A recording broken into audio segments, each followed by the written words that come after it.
पकड़े, पकड़ बेटा, बस पकड़ लो बस। नहीं आंदा नहीं है मेरे को देख, ये उंगली पर ठीक है, चल रहा है। इधर आ जाओ मेरे पास, इस तरफ आ जाओ। जितने भी यहाँ पर मजदूर कीर्तिकारी लोग बैठे हैं, खड़े हैं, आप लोग वो हैं जो हर रोज काम कर कर पेट पालते हो। आपकी मजदूरी कितनी होती है? 200-250-300 रुपए। और जिस दिन हमें काम मिलता है उसी दिन हम खाना खा सकते हैं। जे अगर हमारे पास ऐसा इतना बैकअप नहीं होता कि हम 5-7-10 दिन अगर काम रुक जाए तो हमें खाना मिल सके। तो मगर लगातार जो सरकारें बन रही हैं वो हमें राहत देने की बजाय हमारे पे शिकंजा कसती जा रही है। हमें खाना जो 2 टाइम का 3 टाइम का मिलना चाहिए उस पर भी हमें वो लगातार हमारे पर वो कर रहे हैं। जो ये 3 काले कानून बने हैं अब, जिनको हम काले कहते हैं, क्यों कहते हैं? क्योंकि ये 3 कानून से हमारे चारों ओर जो है वो भुखमरी बढ़ेगी, इससे क्लियर है। पहला कानून उन्होंने जो बनाया है उससे क्या होगा, सबसे पहले जितने भी ये व्यापारी लोग हैं इनके हाथ में ये खाने वाली वस्तुएं इकट्ठी होने लगेगी। ये उगाएंगे, ये लोगों को बोलेंगे ठेके पे जमीन लेंगे, सारी जमीनें खेतों पे ये कब्जा कर लेंगे, इनसे जमीनें भी जाएंगी और जमीन पर होने वाले जो जितनी भी सब्जी हैं, जितनी भी चीजें हैं वो भी इनके अंडर आ जाएंगी। और उसके बाद इन्होंने दूसरा कानून बना दिया कि जितना मर्जी भंडार कर सकते हैं वो लोग। पहले क्या होता था, कम से कम एक लिमिट थी कि आप इतना स्टोर कर सकते हो, आप इतना करोगे, आप इतना करोगे। 1000 व्यापारी था, 1000 स्टोर थे। मगर अब 3-4 परिवारों को इन्होंने बोला कि ये परिवार अब जो है इकट्ठा कर सकते हैं और जितना मर्जी इकट्ठा कर सकते हैं। आप सभी जानते हैं जो व्यापारी लोग होते हैं ना, वो किसी के सके नहीं होते, वो कभी भी किसी का भला नहीं करते। उनके सामने हजारों लाखों लोग भूखे मर जाएंगे, उन पर कोई असर नहीं पड़ेगा। जे भाई दर्द खा लेगा कि मेरा पड़ोसी भूखा है, जे दे देगा खाने का। मगर जो व्यापारी हमारी दुकान वाला जो दुकान कर कर खड़ गया, वो कभी भी आपको उधार तक नहीं देगा। ये भी सोचेगा 2 दिन बाद हम दे देंगे, वो कभी नहीं सोचेगा।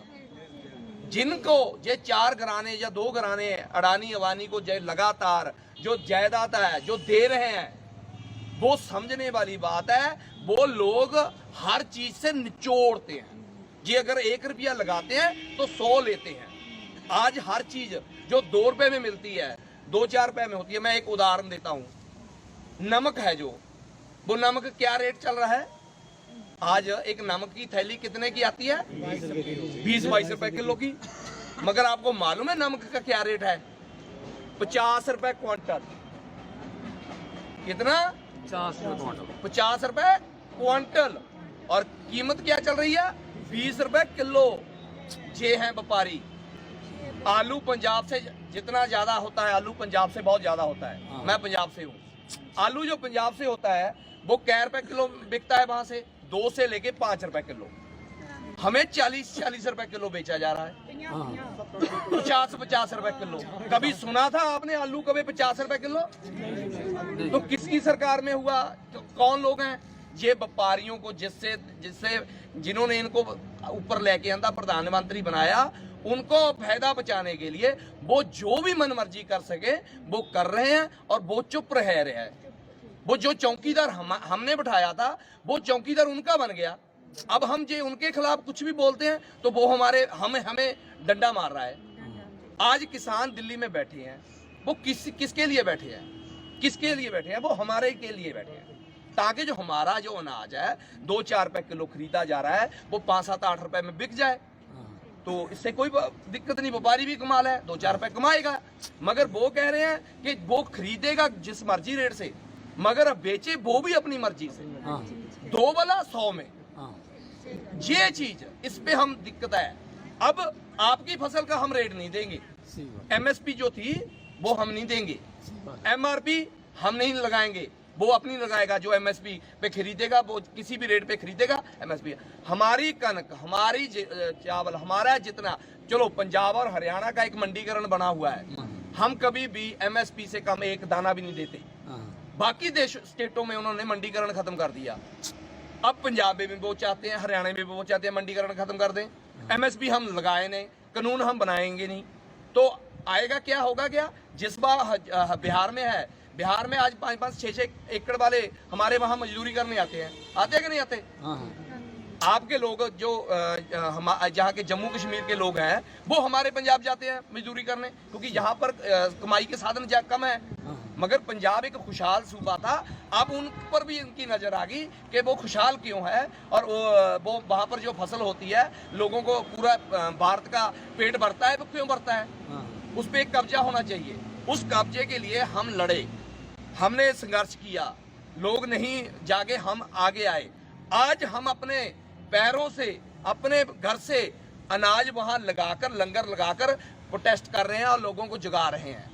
पिछले 4 महीने से हम लगातार बैठे हैं। किस 2 चीजों के लिए? एक, हमें हमारी कीमत जो है वो मिलनी चाहिए, फसल की कम से कम एक कीमत होनी चाहिए, वो हमें मिलनी चाहिए। और दूसरी, हम चाहते हैं कि लोगों में जो खरीदी गई है चीज, उसकी एमएसपी भी निर्धारित हो। 2 का 4 हो जाए, 40 ना हो, 40 का 80 ना हो। ये चीज हमारी वहां डिमांड है, और 4 महीने से है। वो लोग हमें अत्तवादी बताई जा रहे हैं। किसान कभी अत्तवादी हुआ है? किसान का बेटा फौजी है, उसका बाप अत्तवादी है? ये कहां सा रूल है? लगातार मीडिया हमें प्रचार रहा है, लगातार हमें वहां पर बैठों पर आरोप लगा रहा है। तो आप लोग जम्मू कश्मीर के हैं, आज मैं यहाँ उधमपुर में आया हूँ, आप लोग भी आवाज बने किसानों की। आप नहीं जा सकते, ना जाओ, मगर यहां से आप आवाज जरूर उठाते रहो, ताकि लोगों को पता चले कि पूरा भारत उनके खिलाफ है, इन कानूनों के खिलाफ है। ये हमारे पे किसानों पर जो डाका डाला। मैं किसानों के लिए, मजदूरों के लिए एक नारा मारूंगा, आप मेरा साथ देना। किसान, मजदूर, कलाकार, ग्राहक एकता। किसान, मजदूर, ग्राहक, कलाकार एकता। बोले सोनिहाल।